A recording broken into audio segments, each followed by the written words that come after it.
কেন বলতো?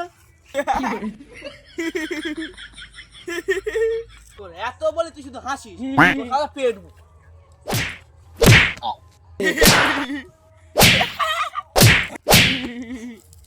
এর শালা এত মারি তাও শুধু হাসে। এ ভাই এদিকে আয় তো। আরে দাদা কি হয়েছে?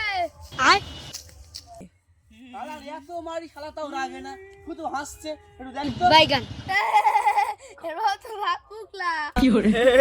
আমার দাঁত কুকলা করে রাগাচ্ছে। আরে ও রাগাচ্ছে কেন? ও তো রেগে বসে আছে। শালা আমি সেই থেকে রেগে বসে রয়েছি, আমি হাসছি না, দেখছিস না? শালা রেগে গেছে।